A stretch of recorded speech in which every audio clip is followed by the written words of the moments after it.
YouTube channel එකට මම අද කියලා දෙන්න යන්නේ After Effects tutorial එක. අද tutorial එකෙන් කියලා දෙන්නේ මම audio එකට react කරන animate එකක් කොහොමද හදන්නේ කියලා. හරි අපි බලමු කොහොමද කරන්න කියලා. ඊට පස්සේ After Effects open කරගෙන composition යනවා. composition වල new composition තියෙනවා. එකට යනවා. එකට ගියාම tab එකක් open වෙයි. මම මේකේ settings වෙනස් කරන්න යන්නේ මේ තියෙන settings වලම හදන්නේ. මොකද මම මේක full HD video එකක් විදිහට හදන්නේ. අනික මම මේකේ time එක direction වලින් 1 minute දීලා තින්නේ. direction වලට ඔයගොල්ලෝ track එකේ දිග අනුව ඔයගොල්ලෝ දාන audio එකේ දිග අනුව එතනට දාන්න. audio එක විනාඩි ගන්න. මගේ audio එක මම විනාඩියකට හදන්නේ. ඒ නිසා මම එක දීලා okay කරනවා. ඊට පස්සේ මට මේකට background එකට දාන image එකයි audio file එකයි දාගන්න import කරගන්න ඕන. මම ඒකට කරනවාට project වල right click කරලා import ගිහලා file යනවා. එහෙම නැත්නම් තව ක්‍රමයක් තියෙනවා project වල double click කරාම tab එකක් open වෙනවා. ඒකට ගිහලා audio එකයි image එකයි select කරලා මම import දෙනවා. ඊට පස්සේ මම background එකට දාන image එක ඇඳලා timeline එකට දාගන්නවා. ඊට පස්සේ මම layer වලට යනවා. layer වල new ගිහිල්ලා solid වලට යනවා. ඊට පස්සේ open one tab එකේ ඒ settings වලම තියලා මම okay දෙනවා. ඊට පස්සේ මම effect යනවා. effect වල generate යනවා. generate වල තියෙන audio spectrum කියලා ඒක click කරනවා. ඊට පස්සේ project තිබ්බ තැනින් effect control panel එකක් open වෙයි. තව preview window එකේ මැදින් background image එකේ dot pale එකක් පේන්න තියෙයි. මම ඔයගොල්ලන්ට zoom කරලා එක පෙන්නන්නම්. ඒක තමයි animate වෙන්නේ audio එකට දැම්මට පස්සේ. ඊට පස්සේ control panel එකෙන් project වලට ආයි යන්න ඕන. project වලට ගිහිල්ලා ඒකේ තියෙන audio track එක timeline එකට ඇදලා දාගන්න ඕන. ඊට පස්සේ අපිට ඕන L දෙපාරක් press කරලා sound track එක දිගහැරලා බලතයි මොන විදිහද කියලා. ඊට පස්සේ මේකේ තියෙන පළවෙනි layer එක select කරලා effect control යන්න ඕන. පළවෙනි layer කිව්වේ අර මම solid එක හදාගත්තේ අන්න ඒ layer එක. ඊට පස්සේ effect control වල තියෙන audio layer කියලා ඒක ඉස්සරහා තියෙන එකේ පළවෙනිම select කරලා තියෙන පළවෙනි layer එක. අපි ඒක උඩ click කරාම list එකක් එනවා.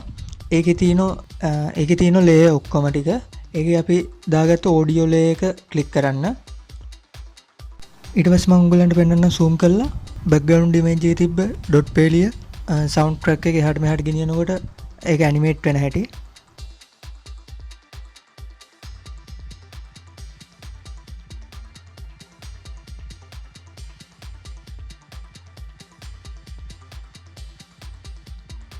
ඊට පස්සේ මම control panel එකේ තියෙන start frequency එක 20 තියෙනවා.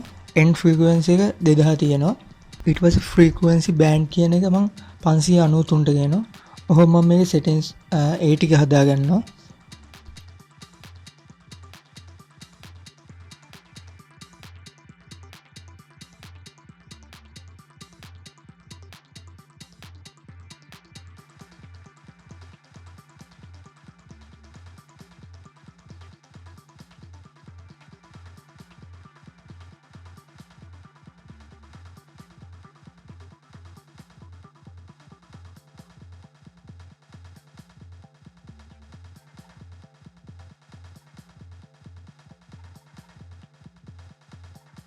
ඊට පස්සේ මම මේ කලර්ස් හදා ගන්නවා. මේකේ ඉන්සයිඩ් කලර් එකට මම රතු දෙනවා. අවුට්සයිඩ් කලර් එකට මම කොළ දෙනවා.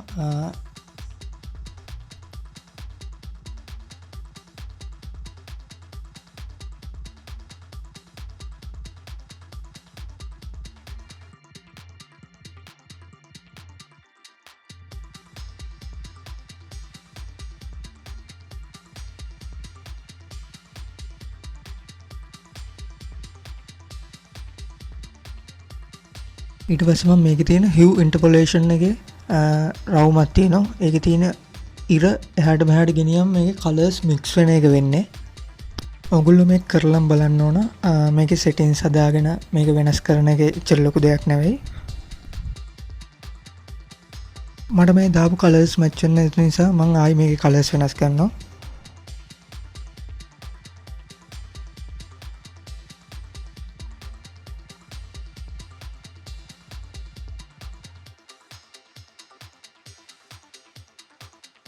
ඊට පස්සේ ටික් දාන්න තියෙන දෙකනුත් වෙන්නේ කලර්ස් වෙනස් වෙන එක තමයි ඔයගොල්ලෝ කරලා බලන්න එක.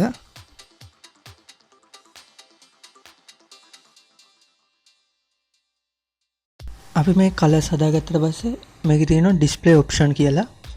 ඒකේ තියෙන ඔප්ෂන් තුනක් digital, analogue line, analogue dots කියලා. ඒකේ තියෙන මේ රටාව වෙනස් කරන විදි තුනක්. ඔයගොල්ලෝ එක එකෙන් දාලා මම උගලන්ට එක එක දාලා පෙන්නන්නම්. ඔයගොල්ලෝ බලන්න කොහොමද මේක වෙනස් වෙන්නේ කියලා.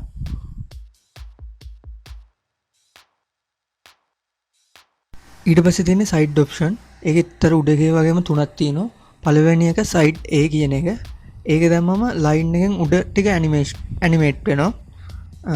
සයිඩ් B දැම්මම ලයින් එකෙන් යට ටික තමයි ඇනිමේට් වෙන්නේ. උඩ ටික වැඩ ගන්න නැහැ. ඊට පස්සේ තියෙනවා සයිඩ් AB කියලා. ඒක දැම්මම දෙකම ඇනිමේට් වෙනවා ඉස්සෙල්ලා තිබ්බ වගේම. ඊට පස්සේ තියෙන ඩිරෙක්ෂන් ඇවරේජ් එකෙනුත් වෙන්නේ මේකේ තියෙන මේ ඇනිමේට් එකේ තියෙන හැඩය වෙනස් වෙන එක. ඔයගොල්ලෝ ඒක දාලා බලන්න. මම නම් ඒකට ගොඩක් කැමතියි. මම ඒක තමයි මේකට යූස් කරන්නේ.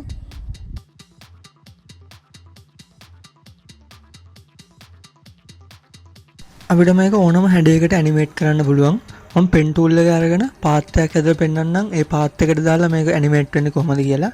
ඔයගොල්ලෝ බලන්න මම ඒක කොහොමද කරන්න කියලා. පෙන් ටූල් එක අරන් පාත් එක ඇදගත්තට පස්සේ ඔයගොල්ලෝ කන්ට්‍රෝල් පැනල් වල පාත් කියන එකට යන්න. ඒක ඉස්සරහ ඇත්තේ නන් කියලා. මොකද පාත් එකක් දීලා නැති නිසා ඒක උඩ ක්ලික් කරන්න. ක්ලික් කරාම අපි ඇදපු පාත් එකේ නම තියෙයි මාස් 1 කියලා. ඒක දෙන්න. ඒක දුන්නම අපි ඇදගත්ත පාත් එක දිගේ අපි කරපු ඇනිමේට් එක වැඩ කරයි. මම ඔයගලන්ට කියලා දෙන්නම් තව දෙයක්. ටයිම් ලයින් එකේ උඩ තියෙන ඔලු පාට තීරුවක්. ඒකට කියන්නේ වර්කින් ඒරියා එක කියලා. ඒක මම හදනවා මේ දැන් හදන්නේ ඒ වර්කින් ඒරියා එක. ඒක හැදුවම ඒකේ වර්කින් ඒරියා එකේ අපි දීපු ප්‍රමාණයට විතරයි අපි සේව් කරනකොට සේව් වෙන්නේ. සේව් කරනකොට අපි දෙත හැකි වර්කින් ඒරියා කියන එක. එතකොට සේව් වෙන්නේ ඒ ටික විතරයි. මම සේව් කරන තැන සෙටින්ස් හදනකොට කියන්නම් කොහෙටද වර්කින් ඒරියා එක දෙන්න ඕන කියලා. මං ඉස්සල්ලා දෙගත්ත මාස් පාත් එක නිකන් ඇදලා ඔයගොල්ලන්ට පෙන්වන්න ඕන නිසා ඇඳ නිසා මම ඒක දැන් ඩිලීට් කරගන්නම්. ඒක ඩිලීට් කරගන්න මං ටයිම් ලයින් එකේ තියෙනවා මාස් කියලා. ඒක ක්ලික් කරාම මාස් 1 කියලා තියෙනවා. ඒක මං සිලෙක්ට් කරලා ඩිලීට් බටන් එක ඔබනවා. ඒක ඩිලීට් වෙනවා. මම ඊට පස්සේ පෙන් ටූල් එකෙන් පාත් එකක් හදන්න නැතුව මට ඕන මේකට රවුමක් අදින්න. ඒක නිසා මං ඉලිප්ස් ටූල් එක ගන්නවා. ටූල් එකේ තියෙන එක එක ෂේප් මම ඒ රවුම තෝරගෙන මේක රවුමක් ඇද ගන්නවා. shift එක press කරන් අන්දම ගාන්ට කෙලින් රවුමක් එනවා. ඇදේ යන්නේ නැතු වෙන්න.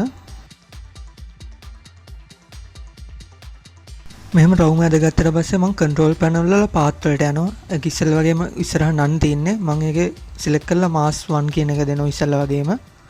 ඊට පස්සේ animate එක මේ රවුම වටේ වැටෙනවා. ඔයගොල්ලන්ට බලා ගන්න පුළුවන්.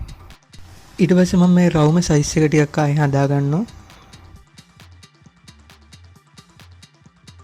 ඊට පස්සේ අපි ඇදගත්ත රවුම වටේ ලයින් එක පේනවා. ඒක නැති කරන්න අපි මාස් එකට ගිහිල්ලා මාස් 1 කියන එකට යනවා. ටයිම් ලයින් එකේ තියෙන. ඒක ඉස්සරහා තියෙනවා ඇඩ් කියලා. ඒ ඇඩ් එක ක්ලික් කරාම ඒ ඇඩ් එක ක්ලික් කරලා ඒක නන් දෙන්න ඕන. නන් දුන්නම ඒ වටේ ලයින් එක නැති වෙනවා. ඊට පස්සේ මම මේකේ ආයි ඉෆෙක්ට් කන්ට්‍රෝල් යනවා. ඉෆෙක්ට් කන්ට්‍රෝල් ගිහලා සයිඩ් ඔප්ෂන් යනවා. සයිඩ් ඔප්ෂන් වල සයිඩ් B දෙනවා. මට මේකට තව රවුමක් දාගන්න ඕන. ඒකට මම කරන්නේ පළවෙනි ලේයර් එක සිලෙක්ට් කරනවා. මම හදාගත්ත solid layer එක සිලෙක්ට් කරලා edit යනවා. edit ගිහලා duplicate යනවා. එතකොට තව solid layer එකක් හැදෙනවා. ඔයගොල්ලන්ට ඕන මේ විදිහට තව පොඩි කරලා මැද රවුමක් තියෙන විදිහට හදාගන්න පුළුවන්. මම එහෙම කරන්නේ නැතුව effect control යනවා. ඊට පස්සේ display option වලට ගිහිල්ලා analog line දෙනවා. ඊට පස්සේ side option වලට ගිහිල්ලා side B දෙනවා. ඊට පස්සේ මම මේක direction averaging tick එක අයින් කරනවා. tick එක අයින් කරලා මේකට වෙනම colors වගේක් දීලා වෙන colors වලින් මේක හදා ගන්නවා.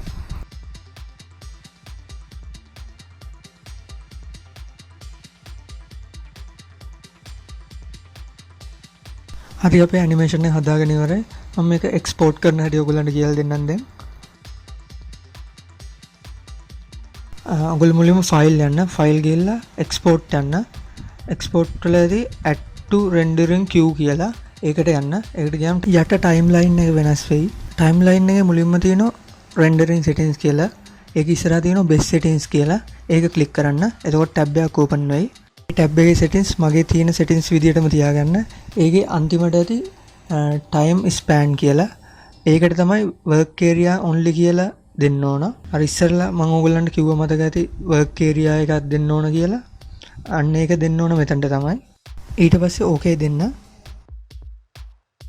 ඊට පස්සේ rendering settings වල යට තියෙනවා output model කියලා. ඒක ඉස්සරහා තියෙන එක click කරන්න. click කරාම tab එකක් open වෙයි.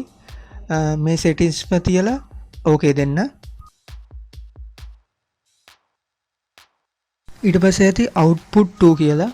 ඒක ඉස්සරහා තියෙන එක click කරන්න. එතකොට tab එකක් open වෙයි. එතනින් ඔයගොල්ලෝ save කරන්න ඕන තැන දීලා file name එක දීලා save දෙන්න. ඊට පස්සේ timeline එක උඩ දකුණු පැත්තේ කෙරවලේම තියෙන rendering button එක ඒක click කරන්න. ඊට පස්සේ ඔයගොල්ලෝ වීඩියෝ එක rendering වුණාට පස්සේ බලා ගන්න පුළුවන්. මේ tutorial එක ගැන මොකද හිතන්නේ කියලා පල්ලෙහා comment එකක් දාන්න යන්න අමතක කරන්න එපා. මේ tutorial එක යාළුවන්ට බලන්න share කරන්න. මගේ YouTube channel එක තාම subscribe කරලා නැත්නම් දැම්ම subscribe කරන්න. මම විශ්වාලංකාර.